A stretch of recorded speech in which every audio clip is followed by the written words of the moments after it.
Oration 8. A consolation to himself upon the departure of the excellent Sallust.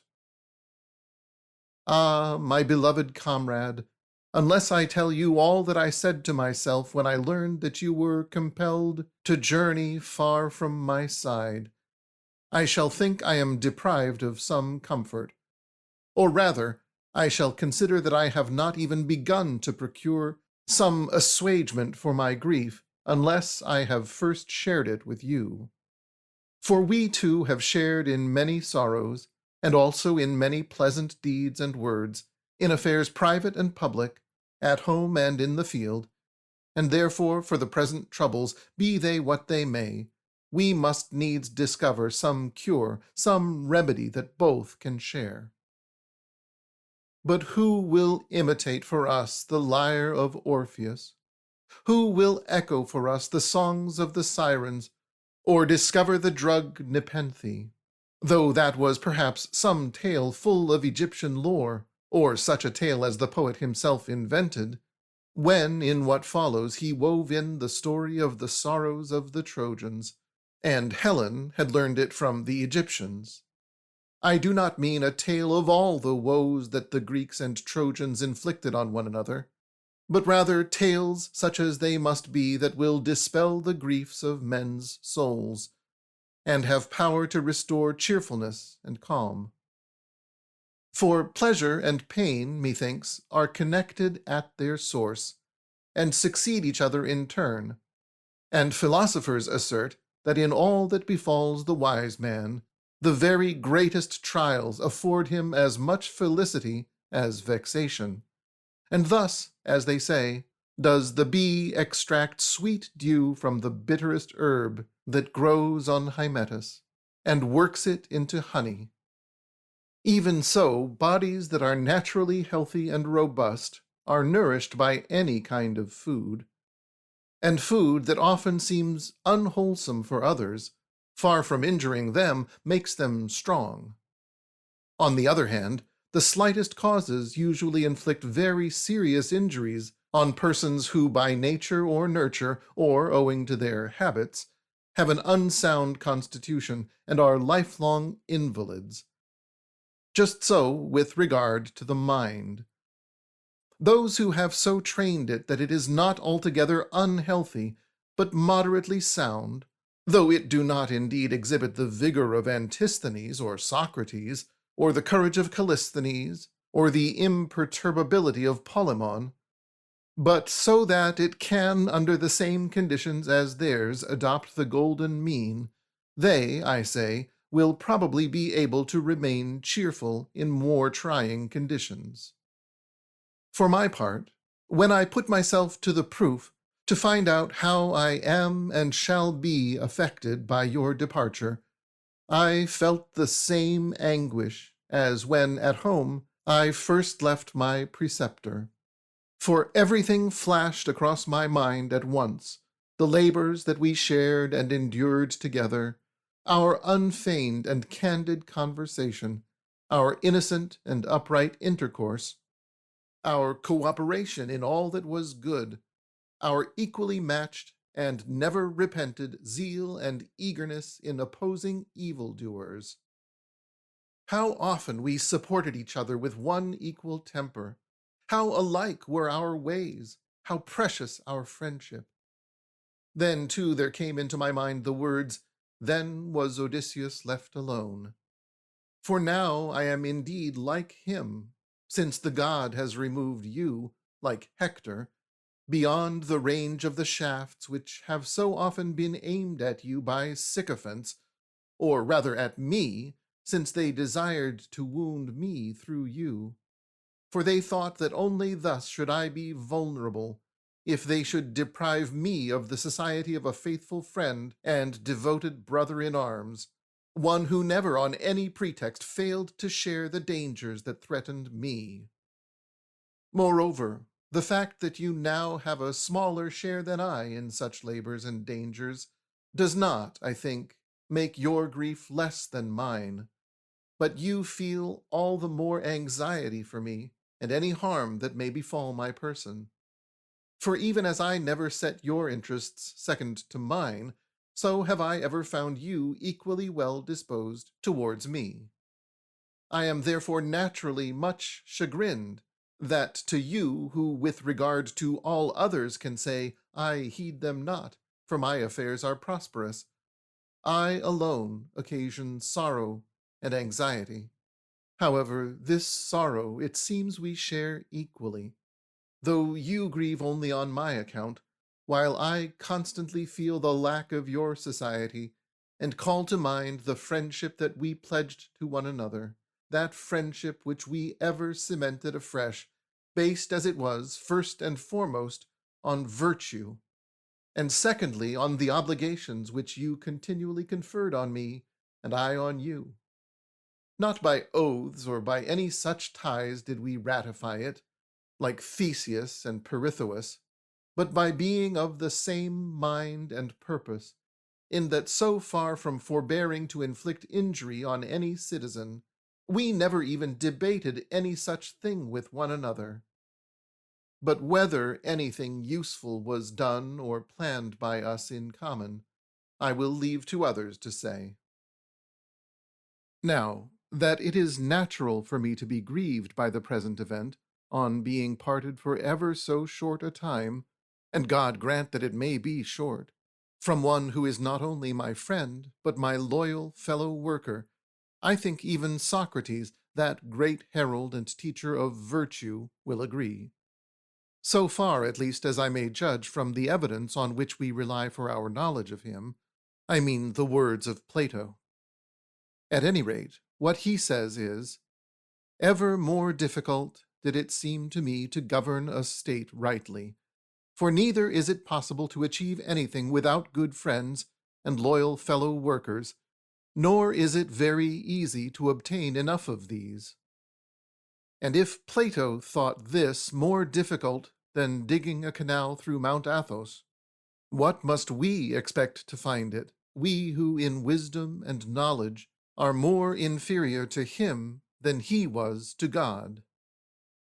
But it is not only when I think of the help in the administration that we gave one another in turn, and which enabled us to bear more easily all that fate or our opponents brought to pass contrary to our purpose, but also because I am destined soon to be bereft also of what has ever been my only solace and delight.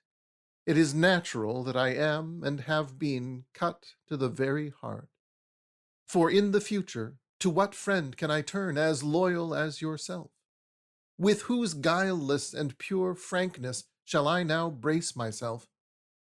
Who now will give me prudent counsel, reprove me with affection, give me strength for good deeds without arrogance and conceit, and use frankness after extracting the bitterness from the words, like those who from medicines extract what is nauseating, but leave in what is really beneficial? These are the advantages that I reaped from your friendship. And now that I have been deprived of all these at once, with what arguments shall I supply myself, so that when I am in danger of flinging away my life, out of regret for you and your counsels and loving kindness, they may persuade me to be calm and to bear nobly whatever God has sent? For in accordance with the will of God, our mighty emperor has surely planned this, as all else. Then what now must be my thoughts? What spells must I find to persuade my soul to bear tranquilly the trouble with which it is now dismayed? Shall I imitate the discourses of Zalmoxis? I mean those Thracian spells which Socrates brought to Athens, and declared that he must utter them over the fair Charmides before he could cure him of his headache? Or must we leave these alone as being, like large machinery in a small theatre, too lofty for our purpose and suited to greater troubles? And rather from the deeds of old, whose fame we have heard told, as the poet says, shall we gather the fairest flowers, as though from a variegated and many-colored meadow, and thus console ourselves with such narratives and add thereto some of the teachings of philosophy? For just as, for instance, certain drugs are infused into things that have too sweet a taste, and thus their cloying sweetness is tempered, so when tales like these are seasoned by the maxims of philosophy, we avoid seeming to drag in a tedious profusion of ancient history and a superfluous and uncalled for flow of words. What first, what next, what last shall I relate? Shall I tell how the famous Scipio, who loved Laelius and was loved by him in return with equal yoke of friendship, as the saying is, not only took pleasure in his society, but undertook no task without first consulting with him and obtaining his advice as to how he should proceed? It was this, I understand, that furnished those who from envy slandered Scipio with the saying that Laelius was the real author of his enterprises, and Africanus merely the actor. The same remark is made about ourselves, and far from resenting this, I rather rejoice at it. For to accept another's good advice, Zeno held to be a sign of greater virtue than independently to decide oneself what one ought to do. And so he altered the saying of Hesiod. For Zeno says, "That man is best who follows good advice," instead of "decides all things for himself." Not that the alteration is to my liking, for I am convinced that what Hesiod says is truer, and that Pythagoras was wiser than either of them when he originated the proverb and gave to mankind the maxim, "Friends have all things in common." And by this he certainly did not mean money only, but also a partnership in intelligence and wisdom. So all that you suggested belongs just as much to me who adopted it, and whenever I was the actor who carried out your plans, you naturally have an equal share in the performance. In fact, to whichever of us the credit may seem to belong, it belongs equally to the other, and malicious persons will gain nothing from their gossip. Let me go back now to Africanus and Laelius. When Carthage had been destroyed, and all Libya made subject to Rome, Africanus sent Laelius home, and he embarked to carry the good news to their fatherland. And Scipio was grieved at the separation from his friend, but he did not think his sorrow inconsolable. Laelius, too, was probably afflicted at having to embark alone, but he did not regard it as an insupportable calamity. Cato also made a voyage and left his intimate friends at home, and so did Pythagoras, and Plato, and Democritus, and they took with them no companion on their travels, though they left behind them at home many whom they dearly loved. Pericles also set out on his campaign against Samos without taking Anaxagoras, and he conquered Euboea by following the latter's advice, for he had been trained by his teaching. But the philosopher himself he did not drag in his train, as though he were part of the equipment needed for battle. And yet in his case too we are told that much against his will the Athenians separated him from the society of his teacher. But wise man that he was, he bore the folly of his fellow citizens with fortitude and mildness. Indeed, he thought that he must of necessity bow to his country's will, when, as a mother might, however unjustly, she still resented their close friendship. And he probably reasoned as follows. You must take what I say next as the very words of Pericles. The whole world is my city and fatherland, and my friends are the gods and lesser divinities and all good men, whoever and wherever they may be. Yet it is right to respect also the country where I was born, since this is the divine law, and to obey all her commands and not oppose them, or, as the proverb says, kick against the pricks. For inexorable, as the saying goes, is the yoke of necessity. But we must not even complain or lament when her commands are harsher than usual, but rather consider the matter as it actually is.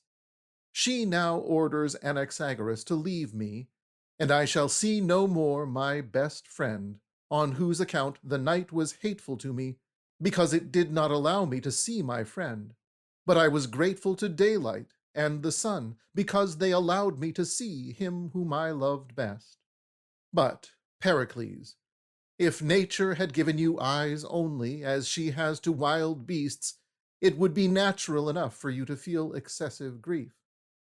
But since she has breathed into you a soul, and implanted in you intelligence, by means of which you now behold in memory many past events, though they are no longer before you, and further, since your reasoning power discovers many future events, and reveals them, as it were, to the eyes of your mind, and again your imagination sketches for you not only those present events which are going on under your eyes, and allows you to judge and survey them, but also reveals to you things at a distance and many thousand stades removed, more clearly than what is going on at your feet and before your eyes.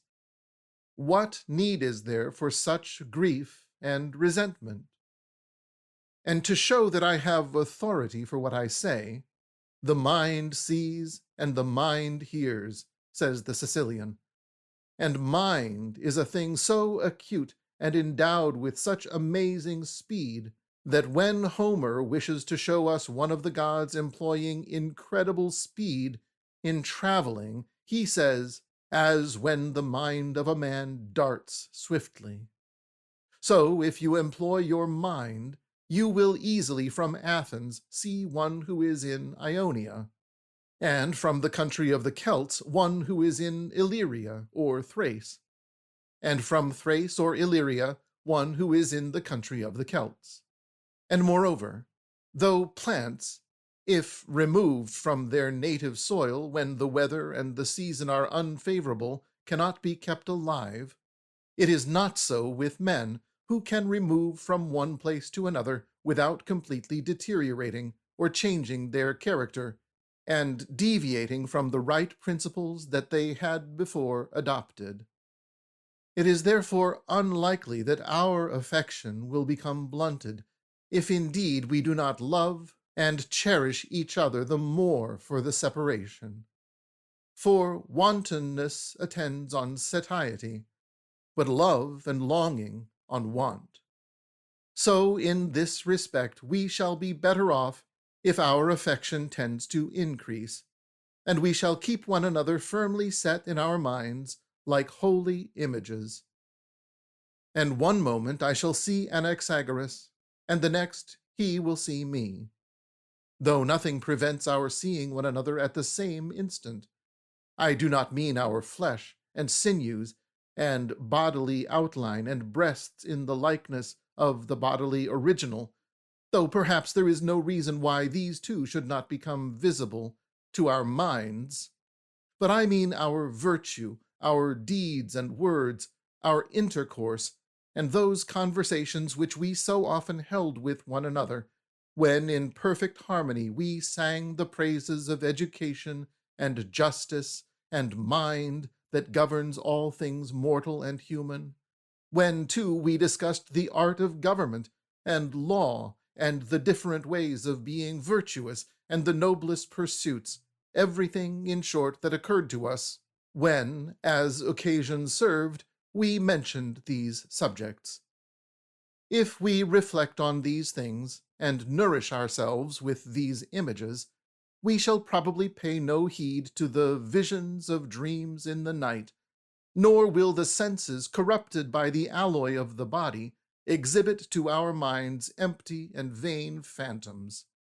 For we shall not employ the senses at all to assist and minister to us, but our minds will have escaped from them, and so will be exercised on the themes I have mentioned, and aroused to comprehend and associate with things incorporeal.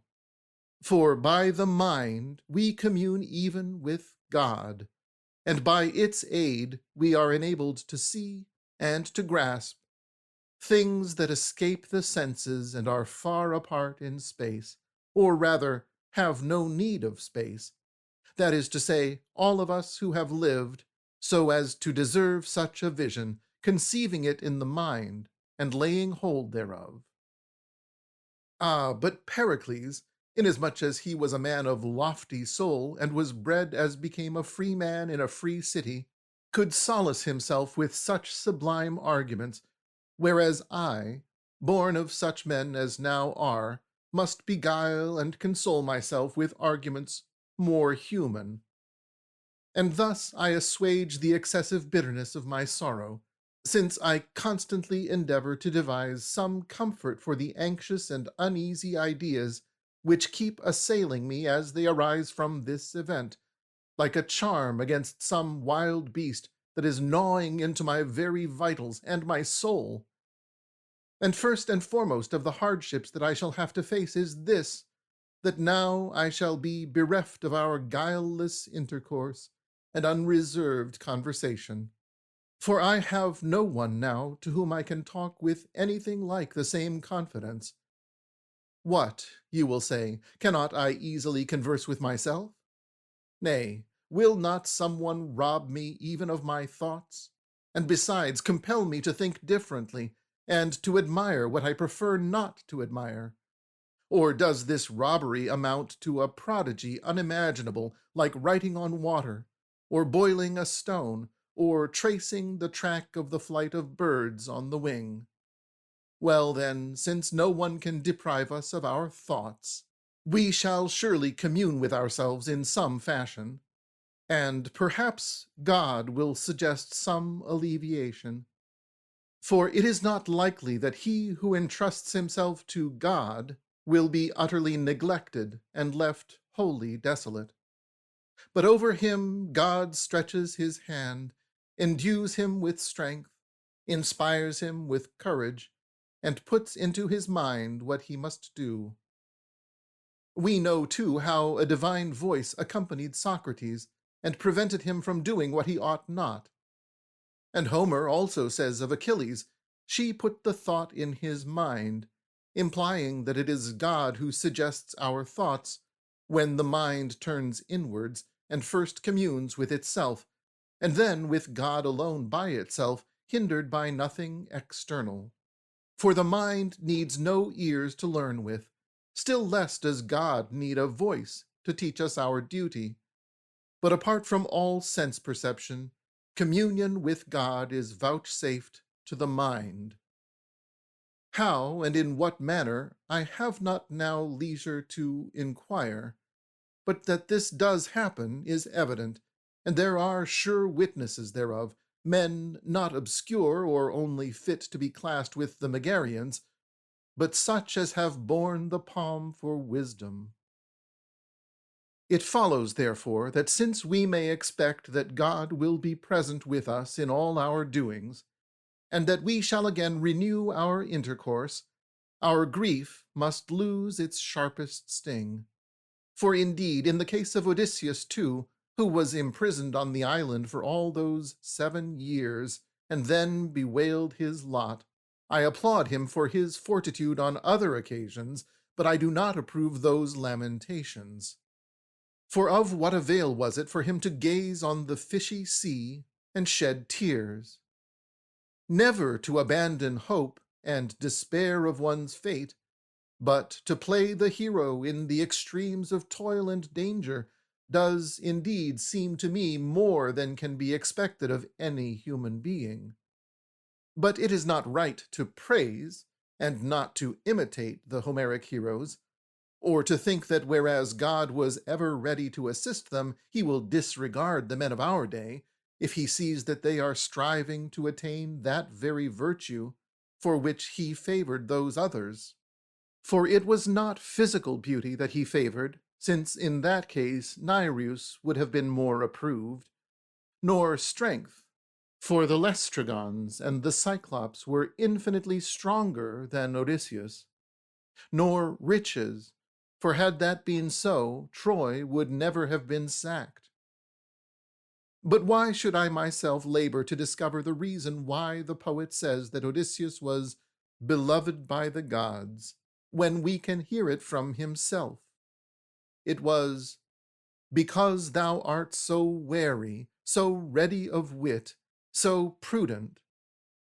It is therefore evident that if we have these qualities in addition, God on his side will not fail us, but in the words of the oracle once given of old to the Lacedaemonians, invoked or not invoked, God will be present with us. Now that I have consoled myself with these arguments, I will go back to that other consideration which, though it seems trivial, nevertheless is generally esteemed to be not ignoble. Even Alexander, we are told, felt a need for Homer, not, of course, to be his companion, but to be his herald, as he was for Achilles and Patroclus, and the two Ajaxes, and Antilochus. But Alexander, ever despising what he had, and longing for what he had not, could never be content with his contemporaries, or be satisfied with the gifts that had been granted to him. And even if Homer had fallen to his lot, he would probably have coveted the lyre of Apollo, on which the god played at the nuptials of Peleus, and he would not have regarded it as an invention of Homer's genius, but an actual fact that had been woven into the epic, as when, for instance, Homer says, "Now dawn with her saffron robe was spread over the whole earth," and "Then uprose the sun," and "There is a land called Crete," or other similar statements of poets about plain and palpable things, partly existing to this very day, partly still happening. But in Alexander's case, whether a superabundance of virtue and an intelligence that matched the advantages with which he was endowed exalted his soul to such heights of ambition that he aimed at greater achievements than are within the scope of other men, or whether the cause was an excess of courage and valor that led him into ostentation and bordered on sinful pride, must be left as a general topic for consideration by those who desire to write either a panegyric of him or a criticism, if indeed anyone thinks that criticism also can properly be applied to him. I, on the contrary, can always be content with what I have, and am the last to covet what I have not, and so am well content when my praises are uttered by a herald who has been an eye-witness and comrade in arms in all that I have done, and who has never admitted any statements invented at random out of partiality or prejudice, and it is enough for me if he only admit his love for me, though on all else he were more silent than those initiated by Pythagoras. Here, however, I am reminded of the report current that you are going not only to Illyria, but to Thrace also, and among the Greeks who dwell on the shores of that sea. Among them I was born and brought up, and hence I have a deeply rooted affection for them, and for those parts and the cities there, and it may be that in their hearts also there still remains no slight affection for me. I am therefore well assured that you will, as the saying is, gladden their hearts by your coming, and there will be a fair exchange, since they will gain in proportion as I lose by your leaving me here. And I say this not because I wish you to go, for it were far better if you should return to me by the same road without delay, but the thought in my mind is that even for this loss I shall not be without comfort or consolation, since I can rejoice with them on seeing you just come from us. I say us, since on your account I now rank myself among the Celts, seeing that you are worthy to be counted among the most distinguished Greeks for your upright administration and your other virtues, and also for your consummate skill in oratory. In philosophy, too, you are thoroughly versed, a field wherein the Greeks alone have attained the highest rank, for they sought after truth, as its nature requires, by the aid of reason, and did not suffer us to pay heed to incredible fables or impossible miracles, like most of the barbarians. However, this subject also, whatever the truth about it may be, I must lay aside for the present. But as for you, for I must needs dismiss you with auspicious words, may God in his goodness be your guide wherever you may have to journey, and as the God of strangers and the friendly one, may he receive you graciously and lead you safely by land, and if you must go by sea, may he smooth the waves. And may you be loved and honored by all you meet, welcome when you arrive, regretted when you leave them. Though you retain your affection for me, may you never lack the society of a good comrade and faithful friend.